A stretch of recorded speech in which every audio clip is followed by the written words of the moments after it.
a chance for peace, a peace. There's a chance for peace, a chance for peace, a peace on earth. Chant for peace, chant for earth, chant for peace. There's a chance for peace, a chance for peace, a chance, still a chance, a chance, still a chance. There's a chance, there's a chance. It was 8:10 in the morning on August 6, 1945. Students were gathering in the basement of the Hiroshima Commercial High School, anticipating nothing more than a normal school day. At 8:15, the world as they knew it changed forever. With a blinding flash and a sky-high fireball, the world's first atomic bomb detonated over Hiroshima, Japan. 80% of the buildings were destroyed and replaced by desolation and death. 70 to 80,000 people died immediately. Eventually, an estimated 140,000 people died from the effects of the bomb blast and radiation poisoning. An additional 100,000 people died as a result of the second atomic bomb dropped on Nagasaki 3 days later. Hiroko Takasa, a survivor of the blast, was one of the small group of children protected in the high school basement. Miyoka Matsuba, a 12-year-old schoolgirl, recounted this story years later. After she regained consciousness, she found that her clothes had been burned off. She was severely burned all over most of her body. Her eyes adjusted to the ominous darkness, and she struggled to the outside to the city, which was a wasteland. Burned bodies everywhere. Severely injured people reached out to her for help as they succumbed to death. Her home and friends were gone too. Eventually, her skin healed into diffuse scarring, and she was left with claw hands and facial deformities, as well as scarring to the rest of her little body. There was little specialized medical care available in post-war and occupied Japan.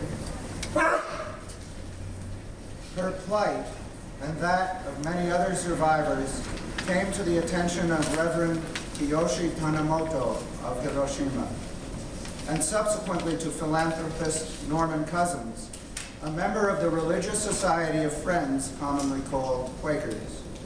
With the support of the New York Friends Center and the Pendle Hill Quaker Study Center in Pennsylvania, these two coordinated and financed a humanitarian undertaking.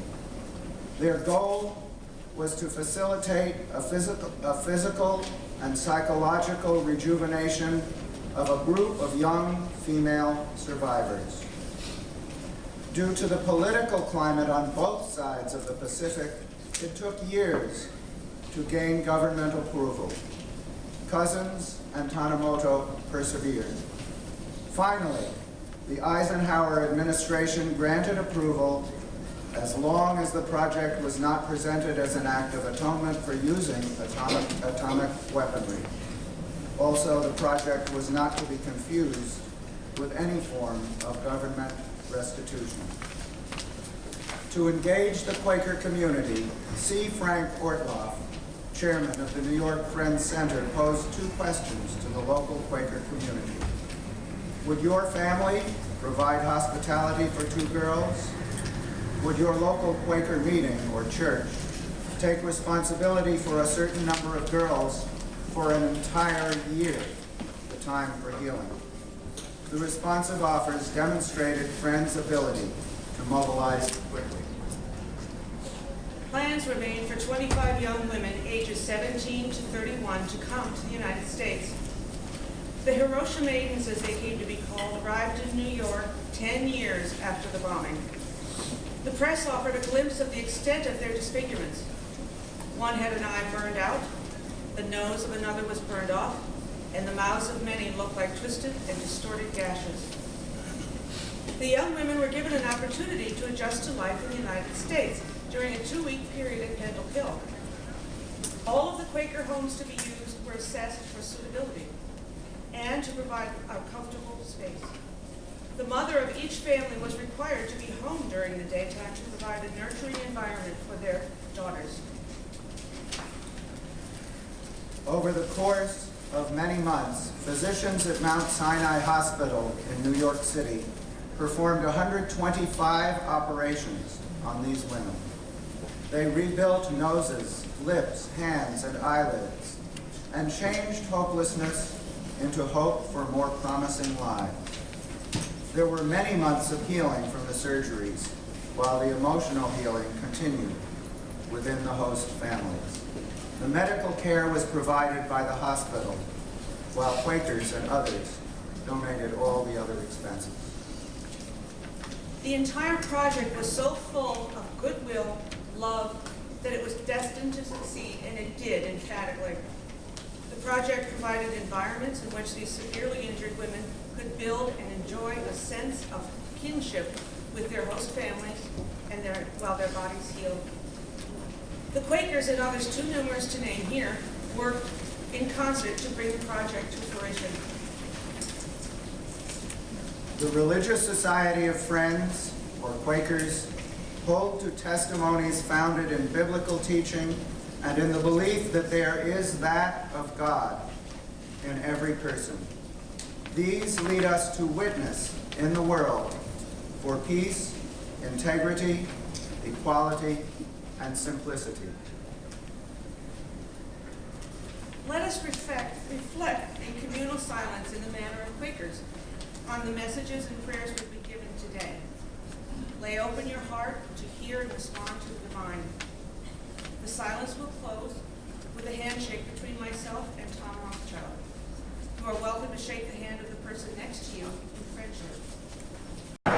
Nations and hearts, to memories yet to be made. We call out for leadership and resolve.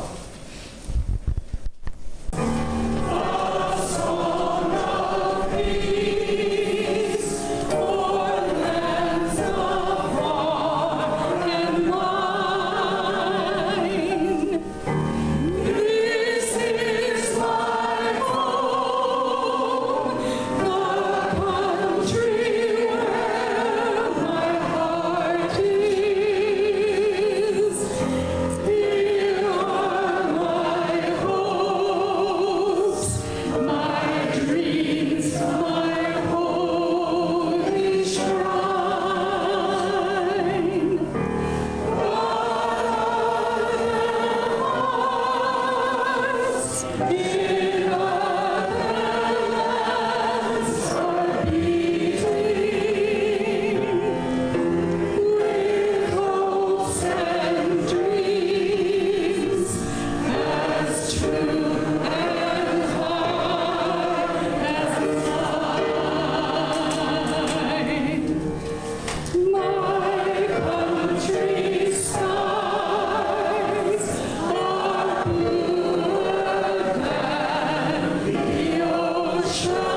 towards it and pushed the boards aside and called out. Every house in sight had collapsed and it was burning. When I saw that sight, I was ready to burst out crying. I decided to go home. Mother was so happy when she saw me and said, "Come, let's get away from here. We'll be burned to death." We boarded a boat at the river. In front of Mother was a girl who was just about my age. Her whole body was covered with burns and wounds, and she was bleeding. She seemed to be in great pain, and she kept calling her mother. But all of a sudden, she asked her mother, "Please, lady, is your child here?" That was because the child couldn't see any longer. Mother answered her, "Yes, she is." Then the girl said, "Please give this to your child," and she held out something. It was a lunchbox. That was the lunch that her mother had fixed her for her and had given her that morning when she left school. "Don't you want to eat it yourself?" Mother asked. "I'm going to die. Give it to your daughter." We accepted it.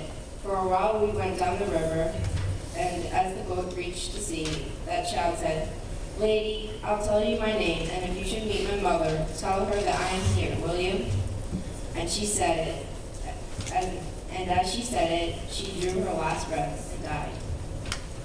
I was terribly, terribly sorry for her. Mother and I wept together. How happy I would be if all those people had not been burned and wounded. Our language. I tell you, my clan is Black Bear and Tito. We're from the Muskogee people that now reside in Oklahoma, but originally from Georgia, Alabama, Western Tennessee, and Northern Florida. I've heard many good words from the hearts of many good people. I want to give thanks to them.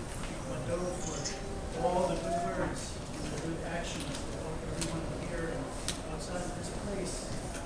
All the good things. I'll tell you quickly a little bit about our tradition. In the beginning, Non-Proliferation, our Creator, the Great Spirit above us, told us that He has 4 helpers represented in this necklace here, this we call gorget. There's fire, there's air, there's water and earth, and they are living beings. They are sacred beings, and they are meant to be taken care of.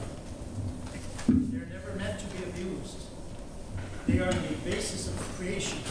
They are the Chocobalasi, the great council house of the universe. The exchanges of energies, of ideas, of actual energy. The fire, the water, the air work in balance. What we have done in this modern times is to imbalance the fire, the water, the air, the earth. We have a tradition of carrying the pipe, of what we call Helisaya, carrying medicine. We try very hard to keep things in balance.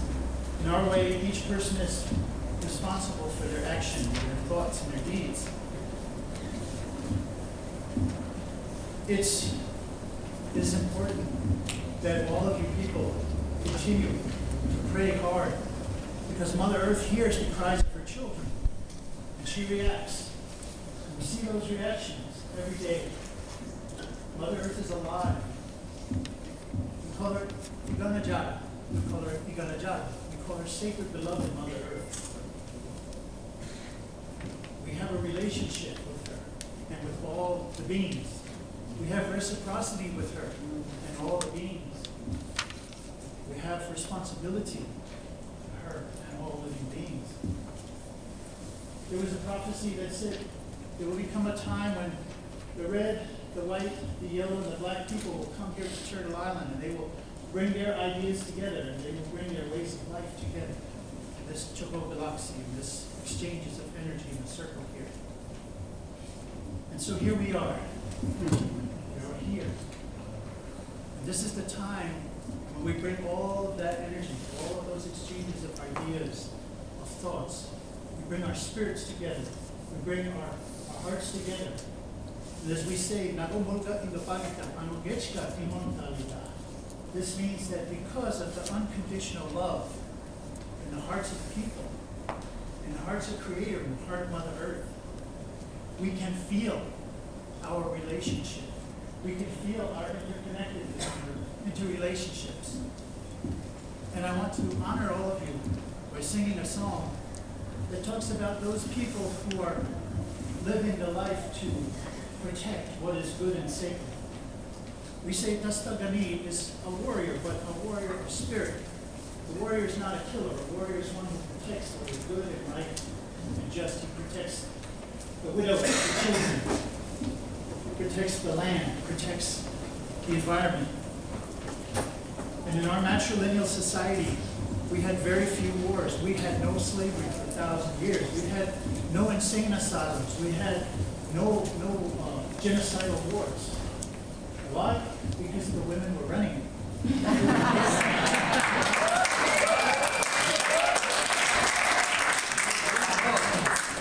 We call Imatla Hukti, the beloved women, the elder clan mothers. And because of them, when anyone came from outside and said, "Look, you do so much work," and the men sit under the trees, and they clean their arrows, and they straighten their arrows, and they smoke the pipe together and talk, the women would say, "But we let them do that, and we do everything else because we want it done right." So we learned from that. And the Creator told us, never take anything out of the earth. Take what the earth gives you on her outer body. Never dig into the earth. I want to convey our apologies that the uranium that was taken to destroy Hiroshima, Nagasaki was taken from sacred Indian land. And that uranium was mined by Indian people. And they all contracted terrible diseases. And their families too, because they would come home covered with dust. And so many people perished. So I want to sing that song because sometimes there's just no words.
Oh.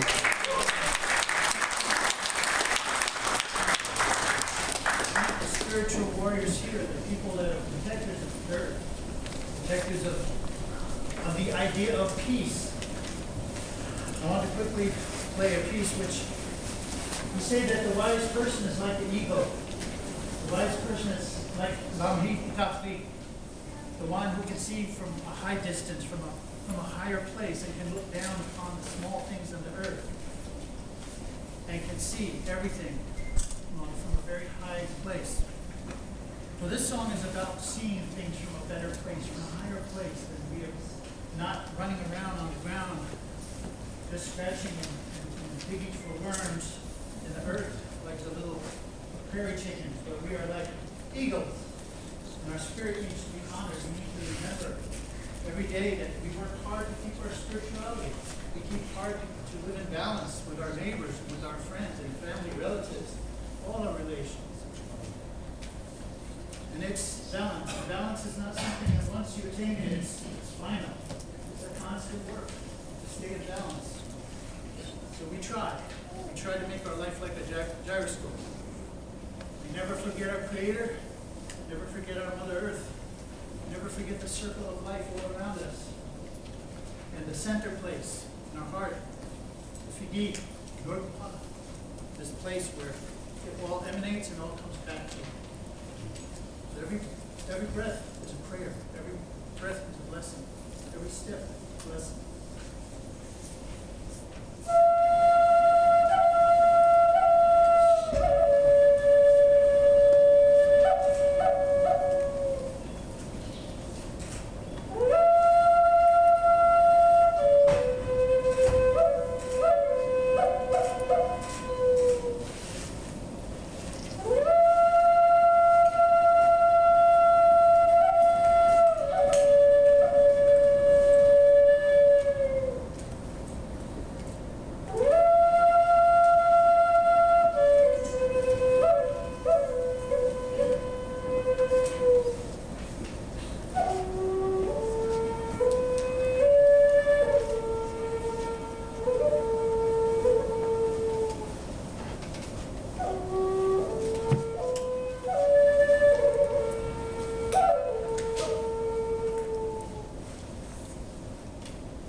No life is separate.